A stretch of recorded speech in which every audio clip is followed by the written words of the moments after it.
terlentang, jatuh, perih, kesal. Ibu Pertiwi, engkau pegangan dalam perjalanan janji pusaka dan sakti, tanah tumpah darahku, makmur dan suci. Hancur badan, tetap berjalan. Jiwa besar dan suci membawa aku padamu. Profesor Dr. Engineering Baharudin Yusuf Habibie merupakan sosok yang sangat dibanggakan oleh masyarakat Indonesia. Beliau lahir di Parepare, Sulawesi Selatan tanggal 25 Juni 1936, merupakan anak keempat dari 8 bersaudara. B.J. Habibie menikah dengan Hasri Ainun tanggal 12 Mei 1962 dan dikaruniai 2 orang putra. Di masa kecil, Habibie telah menunjukkan kecerdasan dan semangat tinggi pada ilmu pengetahuan dan teknologi. Karena kepintaran dan kecerdasannya, beliau akhirnya melanjutkan studinya di Jerman. B.J. Habibie akhirnya memilih jurusan Teknik Penerbangan spesialis konstruksi pesawat terbang pada tahun 1955.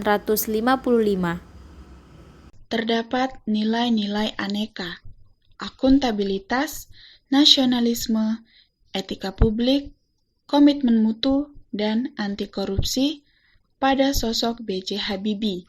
Di antaranya adalah Nilai akuntabilitas dari B.J. Habibie.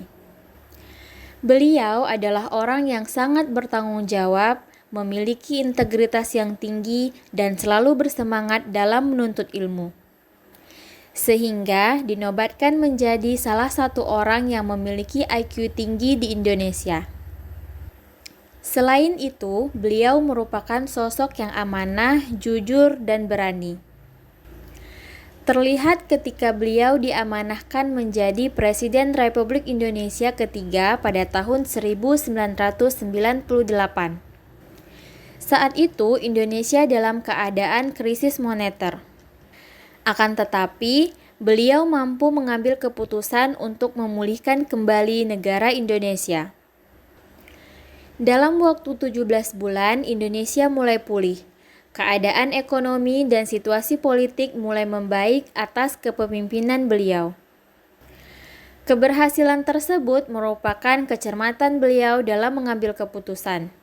Beliau berani untuk melakukan perubahan besar seperti mengeluarkan Undang-Undang Nomor 4 Tahun 1999 tentang Pers dan Undang-Undang Nomor 2 Tahun 1999 yang mengatur kebebasan masyarakat Indonesia dalam melaksanakan pemilu.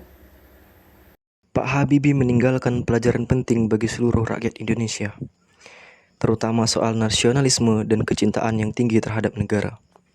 Sikap nasionalisme yang ditunjukkan oleh Pak Habibie tidak perlu diragukan lagi. Kecintaannya terhadap bangsa dan negara dapat terlihat dalam beberapa peristiwa. Yang pertama, ketika tawaran datang dari Jerman untuk menjadikannya sebagai warga negara kehormatan. Bukannya senang dengan status yang jarang diberikan Jerman, akan tetapi beliau justru menolaknya.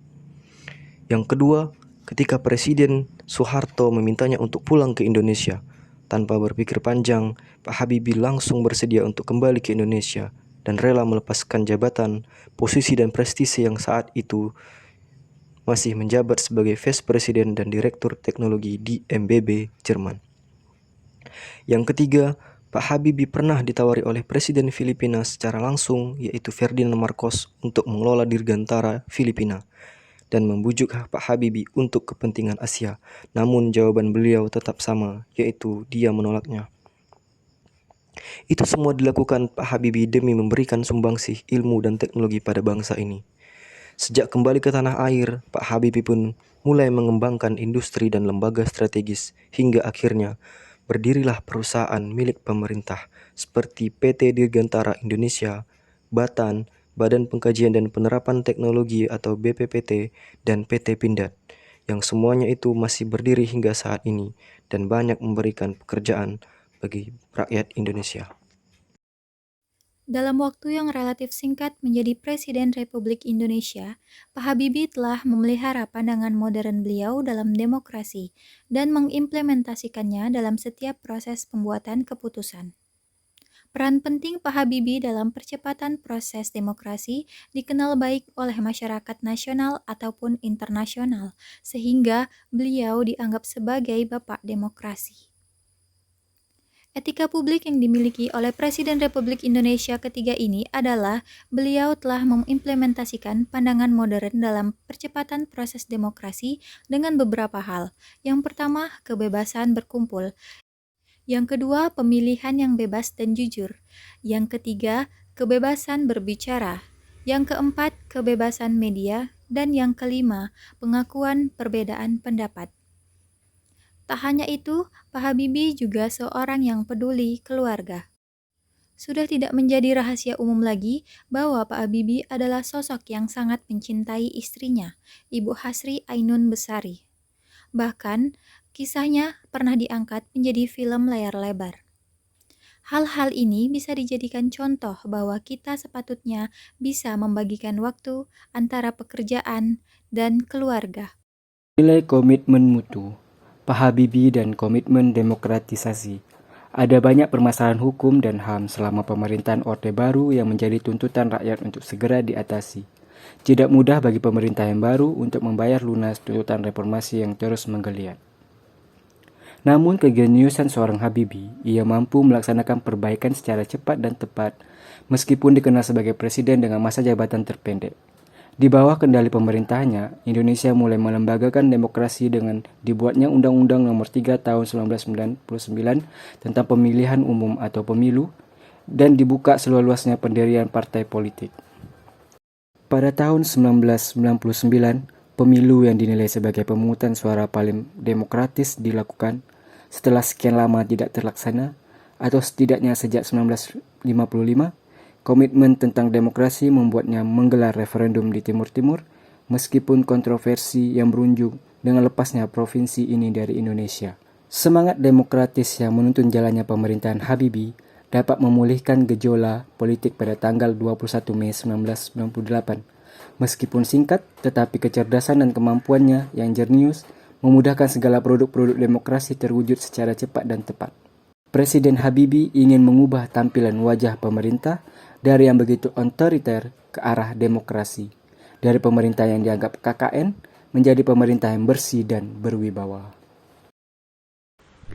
Sebagai presiden ketiga di Indonesia, B.J. Habibie adalah tokoh yang membangun fondasi pemberantasan korupsi di Indonesia. Hal tersebut diungkapkan karena munculnya Undang-Undang Nomor 28 Tahun 1999 tentang penyelenggaraan negara yang bersih dari korupsi, kolusi, dan nepotisme, serta Undang-Undang Nomor 31 Tahun 1999 tentang pemberantasan tindak pidana korupsi, yang dikeluarkan pada pemerintahan Habibie yang mendasari berdirinya Komisi Pemberantasan Korupsi atau KPK. Pasca reformasi, Habibie tidak ingin KKN yang tumbuh subur di era Orde Lama terus berkembang di era berikutnya. Pada masa kepemimpinan Habibie sebagai presiden, beliau banyak mengeluarkan surat keputusan dan undang-undang yang dianggap penting dalam kemajuan dan kebebasan berdemokrasi di Indonesia.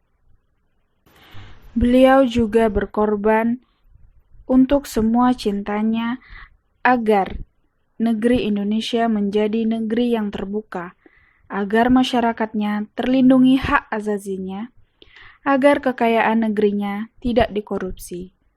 Beliau melakukan yang terbaik selama masa kepemimpinannya. Beliau melakukan yang terbaik selama masa hidupnya.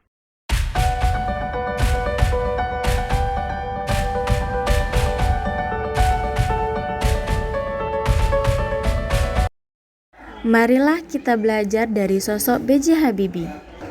Sebagaimana beliau sampai akhir hayatnya tidak pernah berhenti belajar, dan selalu ada hal-hal baru yang lebih baik, serta tidak pernah menyerah untuk mencapai tujuan. Kita sebagai ASN dan generasi muda, mari sama-sama kita teladani nilai-nilai aneka yang terdapat pada sosok B.J. Habibie. Kita implementasikan di instansi serta di lingkungan. Saya melihat bahwa generasi penerus itu kualitasnya jauh lebih baik dibandingkan di generasinya yang. Oh, yang sekarang lebih baik dibandingkan dulu. Yang kita harus perkuat adalah komitmennya terhadap negaranya. Maksudnya bagaimana tuh? Maksudnya dia lebih banyak harus mengerti, ya memahami, maafkan ya, Pancasilanya itu. Memang melihat sekarang generasi sekarang agak kurang Bukan connect dengan Pancasila atau bagaimana? Nah, generasi sekarang ini mungkin dipengaruhi oleh digital world. Ya, Dia dapat informasi Banyak nilai-nilai sekali banyak informasi. sekali, sehingga di dalam hal itu akibat dari itu terjadi distorsi dari nilai-nilai yang dia miliki dari proses pembudayaan dari orang tuanya. Distorted. Ya, ya. Tidak karena diganggu dengan nilai-nilai budaya dari mancanegara. Sekarang tidak bisa lagi kita katakan yang penting adalah negara tetangga. Yang benar aja dong. Jadi nilai-nilai saya mengenai kebebasan, kemerdekaan, dan demokrasi itu sudah terbentuk. Yang berakar pada nilai-nilai iman dan takwa. Yang saya peroleh dari orang tua saya ialah budaya dan agama.